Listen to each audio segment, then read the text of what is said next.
Alright guys, so it is September 26th today. I just got off work. It's about 4:30.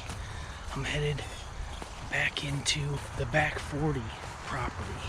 This is the property I killed my buck on last year.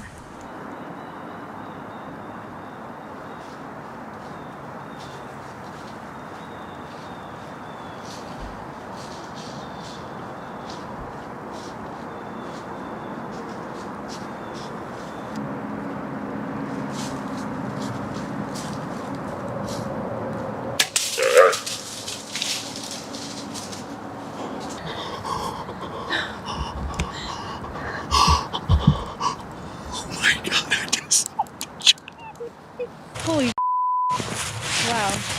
That is a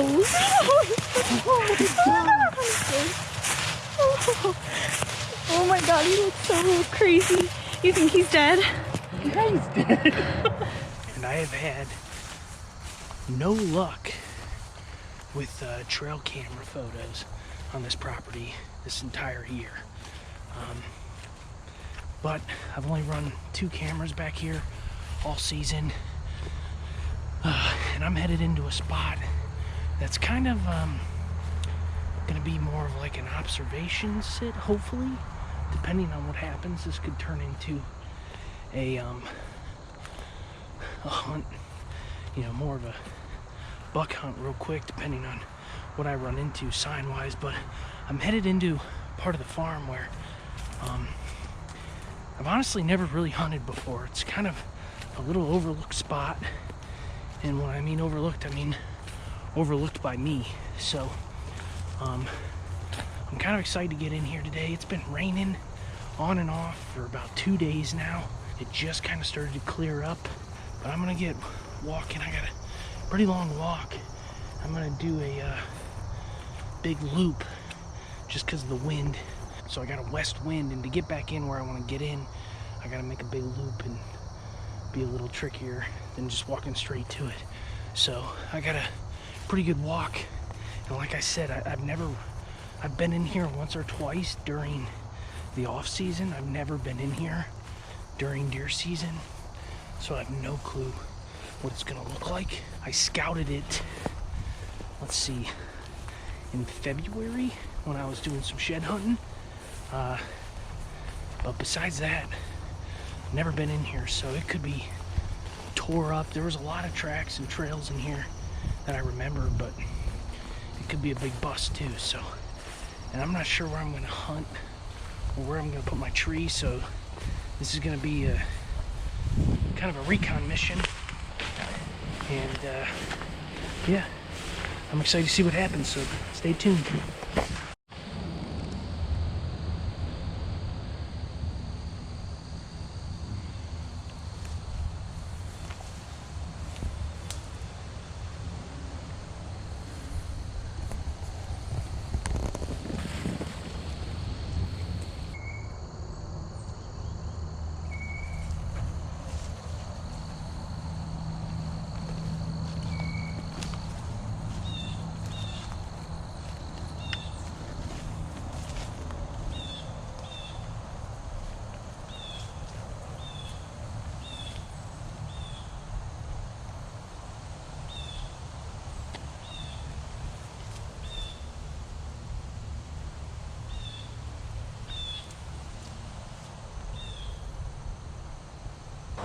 Pretty cool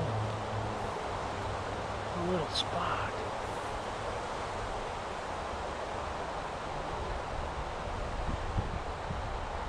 I'm not sure where I want to sit.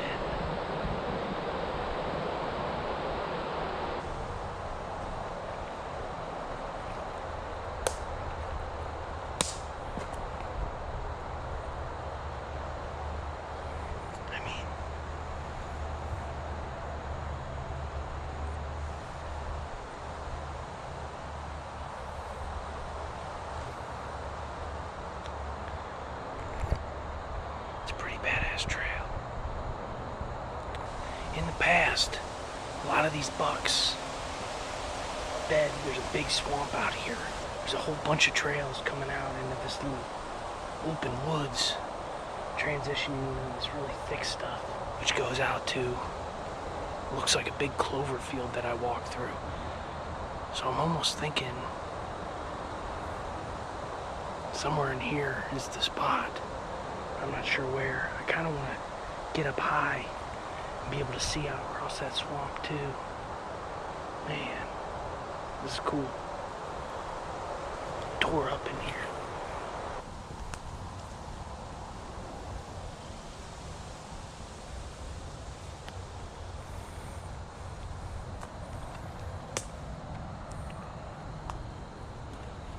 My wind's kind of blowing off like this.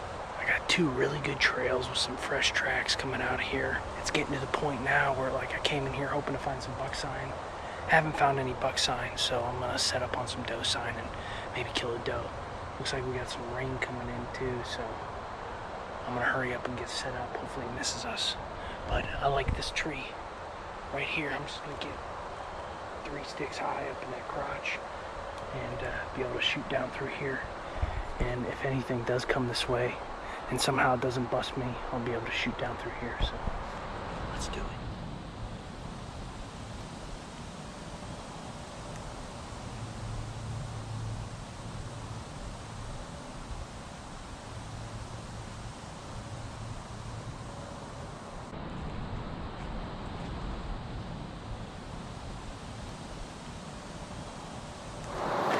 Alright guys, well, I'm all set up. I gotta say, this is a pretty cool setup. All my shots are gonna be super close quarters, like 10 yards or less. It took a while to get back in here and figure out what I wanted to do. I feel like this year already, I've had 3 hunts now, including this one, and I'm just very indecisive. I need to nip that in the bud and get better at just picking a spot and, deciding whether I keep moving on or not. I ran into some really good stuff kind of back there about 200 yards, and I was really, I don't know, I sat there for a while thinking whether I wanted to set up in there or not, but I kind of just figured with how windy it is and how, the light rain going on and the wind I got, just to get in here as tight to this swamp as I can, and I am right on the swamp. I got a main trail, looks like it pops out right here underneath me and splits like 3 ways. And I got another trail that runs along the edge of the swamp, comes right underneath me. I wanted to be kind of on the edge here so I could kind of see out in to the swamp, but I don't think it did me any good because it's just like so thick out there. If there were deer out there, I wouldn't be able to see them. If they're running around, I wouldn't be able to see them. But I'm stuck in this spot. Usually this time of year, I don't really like to, set up on a spot unless there's like buck sign, active buck sign, something that makes me feel like it'll be worth it. But with what I'm dealing with is getting a little late in here. It's already 5:30, and it was either hunt this or, probably not get to hunt tonight. So I decided to set up, and we'll see what happens. Really cool. Like I said, this is like a little transition area. It kind of opens up. The problem is if there's a big buck, I might not see him until he's 10 yards.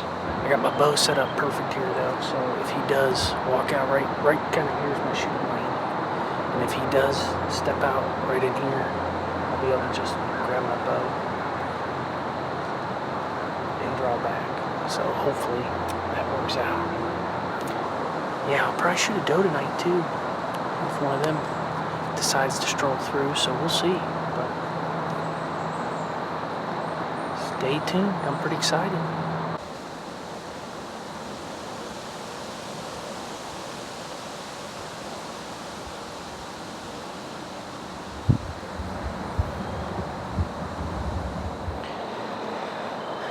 It's a lot colder than it felt like earlier. It's really cooled down.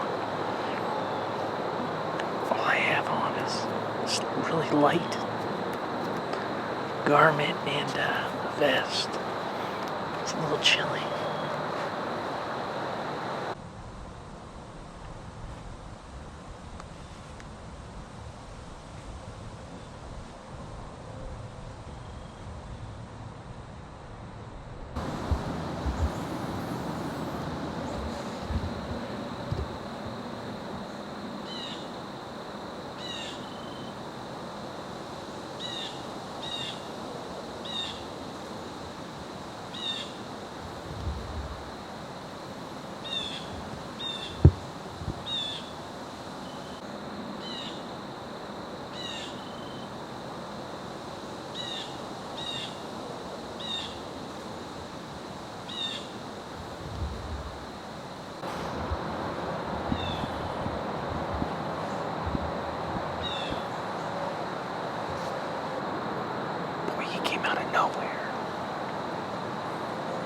another half rack. I saw a half rack Saturday night. That's a totally different farm. Man, he was moving through here quick. That's not what I was expecting. I don't know if I could have shot him.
Jump down and put another arrow in her.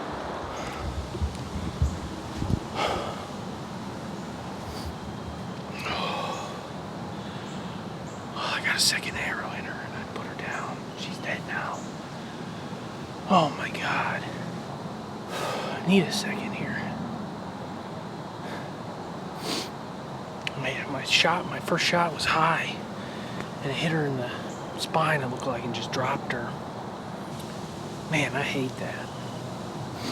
You know, I'm as much of a, deer hunter as the next guy, but I hate seeing animals suffer like that. It just tears me up. But it's the reality of it, we're out here killing deer, and it gets super glorified, and I think a lot of times it just gets lost of what we're really doing out here. And we're harvesting a living thing for food. And the last thing, we want to do as hunters is cause an animal like pain. Like, that just tears me up. But I was able to get down and put another arrow in her, and she's done now.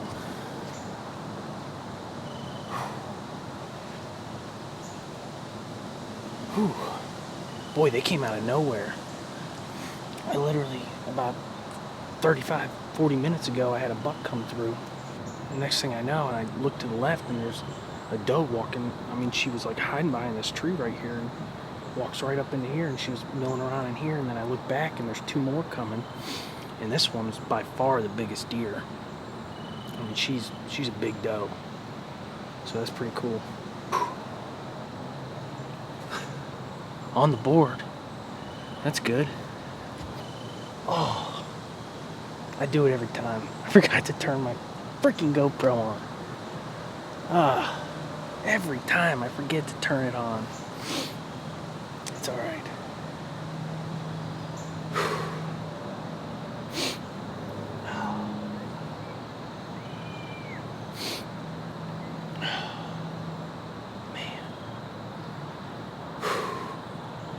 to get your adrenaline going.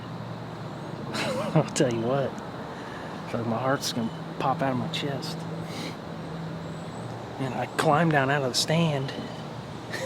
I didn't even use my bow rope. I was just hanging onto my bow with one hand and then like just jumped down pretty much. Got down as fast as I could. I feel good. I put her down. That second shot put her down really quick. So, all right. Let's go get this thing. Hey, Dad. Oh, not much. I was just gonna call you and tell you I killed a doe. Yeah. Shot one tonight. But she's a big one though, man. There was a fawn that came in, and then a big. All right, guys, let's walk over here before it gets too dark. Take a look at her. Oh.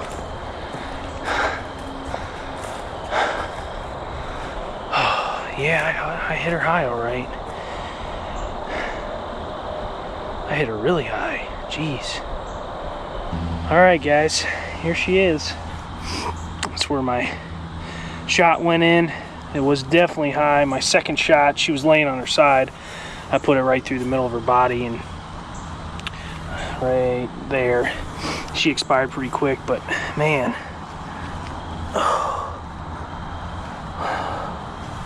What a beautiful old doe. I mean, she came in with two other does. One was a fawn, I think, from this year, and the second one was definitely an older doe, maybe like two or 3 years old. And this was by far the biggest deer. So when you kill a deer, you know, especially like this, the way it happened, and I wounded her and she, you know, fell over and, you know, didn't die right away. It just, you know, I'm excited that I was able to harvest a doe, you know, especially this early in the season. But like, you know, something like that, it just kind of taints it a little bit for me. And it's tough, but it's part of this sport, you know. And like I said earlier, I think it's something that kind of gets overlooked a lot. Like, we're out here killing animals, we're ending animals' lives, you know, for food. But nonetheless, these animals deserve our utmost respect. And I don't care what anybody says, I care more about white-tailed deer than, you know, any preservationist or anti-hunter or person on the planet. So when it just goes down like that, it just kind of bugs me, you know. But I'm gonna use this meat, you know. I'm gonna get it processed. My parents are gonna get some of it. My grandma's gonna get some of it. My sister's gonna get some of it. It's gonna go to good use, and I'm excited to be able to do that. So the next part about, you know, respecting this animal is taking care of it after the kill the right way, cleaning it, gutting it, and doing everything I need to do to make sure the meat is taken care of. So I'm gonna get on that, and thank you guys for watching. Really appreciate it. And yeah, let's get moving. The work begins, as they say.